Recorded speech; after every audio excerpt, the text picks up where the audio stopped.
session we shall discuss some devices which are basically junction diodes but are developed for different applications. Such diodes are special purpose PN junction diode. First we can study one such special purpose PN junction diode, that is optoelectronic junction devices. In optoelectronic junction devices, light photons play an important role in the overall functioning of the devices. Okay, it is related to light, optoelectronic junction devices. Examples are photodiodes, LED, solar cells. Okay, so we can study one by one in detail. First one, photodiode. Photodiodes are used for detecting optical signals. It is fabricated with a transparent window to allow light to fall on the diode, and it is always reverse biased.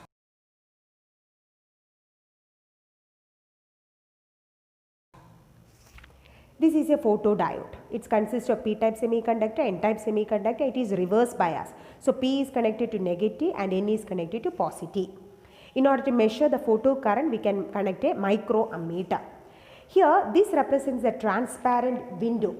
Okay, so this is a transparent window for the illumination of light. Here, this represents a transparent window so that light can easily fall at the junction. Okay, and light H nu represents a light photon incident at the transparent window. Clear, children? So this is a photodiode. So here it is a transparent window. There is a transparent window to allow light to fall on the diode, and this photodiode is always reverse biased. Here this is the symbolic representation of a photodiode. Here this line represents light photons. When light on frequency nu is incident on the junction such that energy of its photon is greater than the band gap of the semiconductor, additional electron hole pairs are generated due to the excitation from valence band to conduction band. So how a photodiode works? So when light of frequency h nu or frequency nu and having energy h nu. So, okay, so this light of energy h nu is falling at the junction, and this energy should be greater than the band gap energy, forbidden energy gap. Okay, EG represents the forbidden energy gap. Now what are generated there? Additional electron hole pairs are generated. How? Because the electrons move from valence band to conduction band. So from the external energy, from the photon, electron get external energy to overcome the forbidden energy gap, and more electrons get free and reaches the conduction band. So more and more electrons move from valence band to conduction band, and hence electron hole pairs are generated. Additional electron hole pairs are generated. Okay. These photo generated electrons are collected on the N side and holes are collected on the P side. So here electrons are additional electrons and holes are generated. All the electrons get collected in the N region and all the holes get collected in the P region. Therefore, there produces a potential difference or an EMF. Here this region gets a negative side and this region gets a positive charge, and hence positive potential, and hence an EMF is developed, and as a result there produces current. Okay, children. So when light photon of energy greater than the forbidden energy gap incident at the window, more electron and hole pairs are generated. How? Because electrons move from valence band to conduction band. Okay, and these electrons, due to reverse biasing, the electrons get collected in the N region and the hole produced at the junction get collected at the P region, and as a result an EMF is developed, and hence there is flow of current. So thus these photo generated electrons are collected in the N side and holes are collected on the P side, giving rise to an EMF, and hence current flows through the external circuit. Now, as intensity of light increases, what happens as intensity of light increases? As intensity of light increases means more and more photons are falling, and hence more and more electrons and holes are generated, and hence what happens to current? Current increases. So as intensity of light increases, photo current also increases. Okay.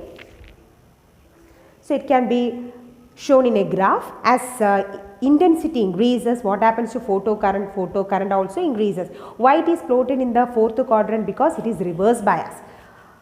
Okay, so here photodiode is reverse bias. As current in intensity of light increases, I represents intensity. I1, I2, I3, I4 represents the intensity of light. As intensity of light increases, what happens to photocurrent? Photocurrent also increases. Here I1, what is the corresponding current here? I2 intensity for at which the current is here. For intensity I3, the current is here. For intensity I4, current is here. So as intensity increases, what happens to current? Current also increases. That means I4 is greater than I3, greater than I2, greater than I1. Here this represents the greater intensity and this represents the least intensity. As intensity of light increases, number of photons falling here. As intensity increases, number of photons falling increases, more and more electrons are generated, and hence potential difference increases, and hence current also increases. Okay, so that's about photodiode.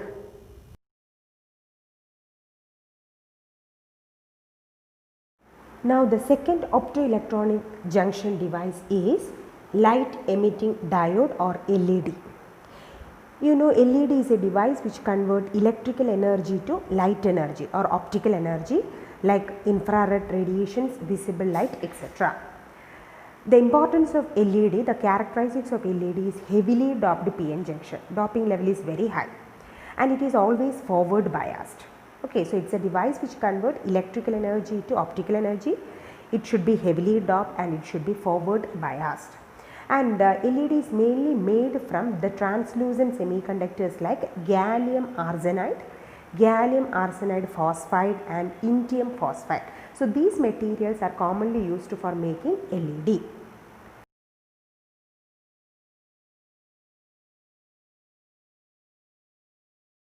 And in an LED, we know the diode is encapsulated with a transparent cover so that emitted light can come out. Now, the symbolic representation of LED is, so this is the symbolic representation, this is the diode, light is coming out. So this is the symbolic representation of LED. Now, how it works? We know LED is always forward biased. So when LED is forward biased, electrons are sent from N to P. We know during forward biasing, electrons are moving from N region to P region. So here also, since the diode is forward biased, electrons move from N to P and holes move from P to N. So here more number of electrons are moving from N to P because doping level is very high, and similarly more number of holes are moving from P to N. Now at the junction they recombine. On recombination at the junction, energy is released in the form of photons. So at the junction these electrons and holes combine to form energy in the form of photons. Okay, large amount of energy is released in the form of photons.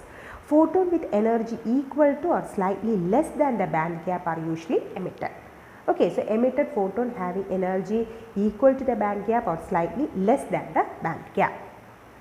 Now gallium arsenide phosphide is mainly used for making LEDs of different colors. We know red color LED, blue color LED, yellow, orange, green, etc. So these LEDs are made from gallium arsenide phosphide. Based on the concentration variation of arsenic and the phosphorus, different color LED can be made. Gallium arsenide is mainly used for making infrared LED. You know, infrared LED used in remote control, burglar alarm systems, optical communication, etc. Okay, so here gallium arsenide is usually used for making infrared LED. Here gallium arsenide is usually used for making infrared LED, and gallium arsenide phosphide is usually used for making different colors LED. Now, what are the advantages of LED over other incandescent power lamps? So here for LED, low operational voltage. So it operates at very low voltage, low power consumption, fast action, long life, fast on and off switching capability. Bandwidth of emitted light is nearly monochromatic. So LED can emit light of single wavelength. Okay, it can emit light of blue color, it can emit light of red color. Okay, so that is monochromatic, single wavelength. So these are the advantages of LED over incandescent power lamps. Low operational voltage, less power consumption, fast action, long life, fast on and off switching capability, bandwidth of emitted light is nearly monochromatic. Okay, so that's about LED.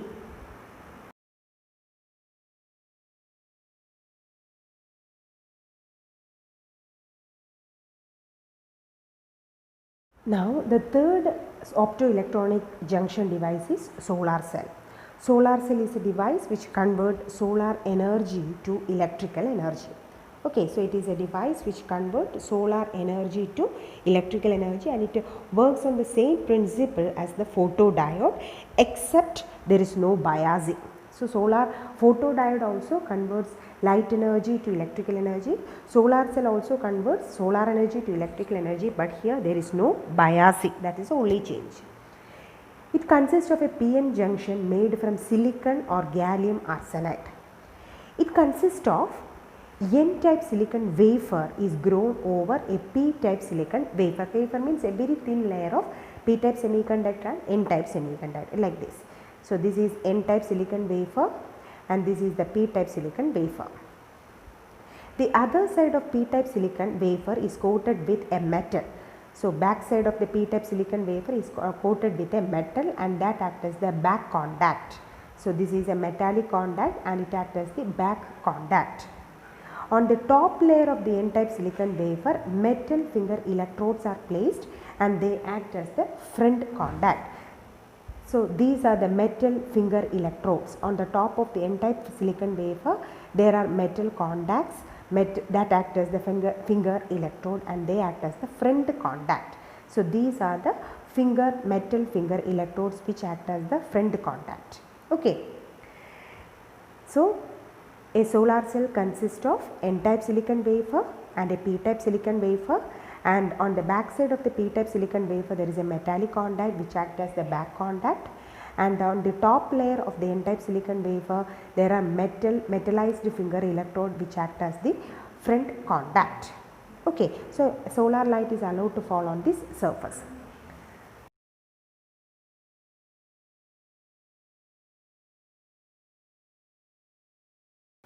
Here the generation of EMF by solar cell is due to three basic processes. First one generation, second one separation, and third one collection. So here we know that solar cell converts solar energy to electrical energy by three processes. What are the three processes? Generation, separation, and collection. So how will you explain this? Generation of electron hole pairs due to light having energy h nu greater than Eg close to the junction. So when light falls, this solar energy having energy greater than forbidden energy gap. So here more electron and hole pairs are generated. So when light having energy h nu falls on the top surface, electrons move from valence band to conduction band, similar to the photodiode. So more electron and holes are generated at the junction. So separation of electrons and holes at the junction take place, and these electrons are swept to the n side. So all the electrons move towards the n side and all the holes move towards the p side. So electrons are swept to the n side and collected at the n side, and holes are swept to p side and collected at the p side.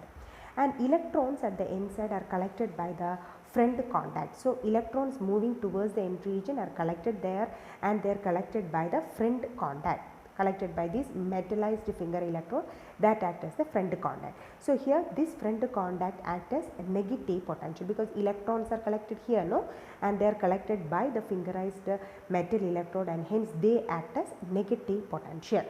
So electrons at the n side are collected by the front contact, and holes are collected by the back contact. So holes are collected at the p region and they are collected by the back contact. So back contact gets which potential? Positive potential.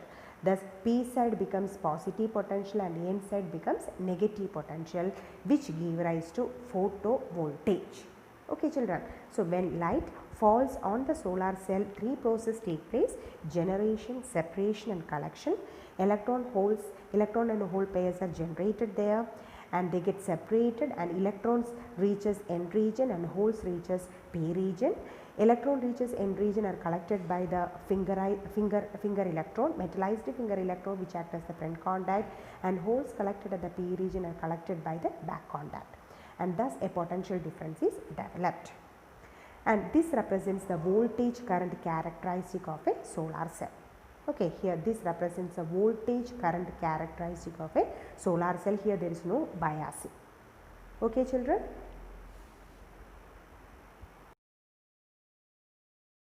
Now we can do some numericals relating the chapter. First question, a PN photodiode is fabricated from a semiconductor with band gap of 2.8 electron volt. Can it detect a wavelength of 6000 nanometer? Okay, so we have studied what is a photodiode, and the photodiode is fabricated from a semiconductor with band gap. So energy gap, forbidden energy gap of the photodiode is 2.8 electron volt. Okay, the question is, can it detect a wavelength of 6000 nanometer? So photodiode can detect wavelength only if its energy is greater than the band gap. Okay, so photodiode can detect, so that is a condition. Photodiode can detect light of energy equal to h nu, which is greater than forbidden energy gap. Okay, so energy of the incident radiation should be greater than forbidden energy gap. Here forbidden energy gap is given. So here we have to find out the energy of the incident light. Here children, so energy of incident light is that is, we have the formula E equal to h nu. We can directly substitute. E is equal to h, 6.6 into 10 raised to minus 34. Nu is equal to, what is nu? H into C by lambda. Nu equal to C by lambda, isn't it? C means 3 into 10 raised to 8.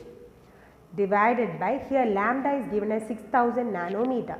So it is 6000. We can convert nanometer to meter, 10 raised to minus 9. After simplification, we will get the energy in joule. But here forbidden energy gap is given in electron volt, no? So this energy should be in electron volt. So we know 1 electron volt is 1.6 into 10 raised to minus 19 joules. So this much joule should be converted to electron volt, that means divided by 1.6 into 10 raised to minus 19. Okay. So after simplification, the answer will be 0.207 electron volt. The energy of the incident radiation is 0.207 electron volt, and if you compare, this energy is less than forbidden energy gap, isn't it? This energy is less than, forbidden energy gap is 2.8 and the energy of the incident radiation is less.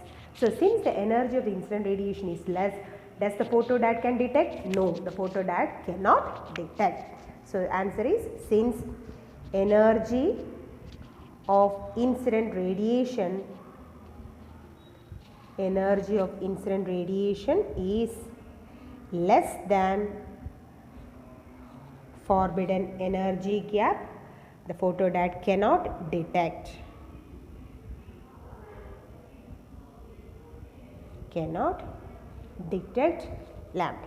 Lambda of 6000 nanometer. Okay children. Now we can do the second question. In the following diagrams, indicate which of the diodes are forward biased and which are reverse biased.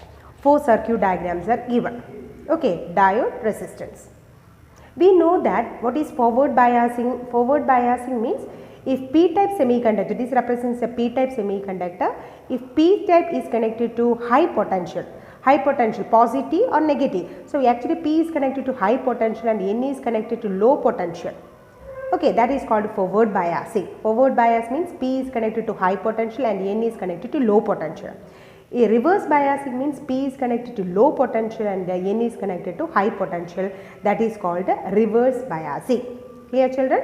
Forward means P connected to high and N connected to low potential. Reverse biasing means P is connected to low potential and N is connected to high potential. Here, in this case, if you consider the first figure, first one here, this represents the N. No, N is connected to 5 volt and P is connected to 7 volt. So actually P is connected to high potential, 7 volt is the high potential and 5 volt is the low potential. So here P is connected to high potential and N is connected to low potential. P connected to high and N connected to low means first figure represents which biasing? Forward biasing. Therefore, in the first case, diode is forward bias because P side is at the higher potential and N side is at the lower potential. Okay. Then if you consider the second one here, what is this represents? This is called earthing. Earthing means 0 potential. Earth is at 0 potential. So P is connected to 0 and N is connected to 2 volt. In the second figure, P, this is P region is connected to Earth. That means 0 potential, 0 volt, and N is connected to 2 volt. Isn't it? So how the diode is forward or reverse bias, because P is connected to low potential, N is connected to higher potential. 2 volt means higher potential. Therefore, second figure represents diode is reverse biased. So second one answer, diode is reverse biased because P side is at 0 volt and N side is at higher potential. If you come to the third one here, P is connected to minus 10 volt and N is connected to 0 volt. Earthing means 0 volt. P is connected to minus 10 volt and N is connected to 0 volt. Here P is connected to lower voltage and N is connected to 0 volt is higher voltage. Compared to minus 10 volt, 0 volt is higher potential. Okay, so P is connected to low volt and N is connected to high volt, means it is also reverse biased. So third one answer, diode is reverse biased because P side is at lower potential and N side is at higher potential. Then last one, fourth one, here P is connected to minus 5 volt, N is connected to minus 12 volt. Okay, so P is connected to minus 5 volt. Minus 5 volt means it is higher voltage, minus 5, it is higher voltage, and N is connected to minus 12. Minus 12 is lower voltage. Okay, so N is connected to lower voltage and P is connected to higher voltage. Therefore, the diode is forward biased. So forward bias, P side is at higher potential, that is minus 5 volt, and N side is at lower potential, that is minus 12 volt. Okay children. Now we can do another question. Determine the currents through the resistance of the circuits shown. 3 circuits are given. We have to find out the current through the resistance. If you consider the first one, see the diodes D1 and D2. D1 and D2 are connected in series and both are forward bias because D1 P region is connected to positive, diode D2 P region is also connected to positive, and the negative N regions are connected to negative. So both are forward biased. Okay, both of the diodes conduct.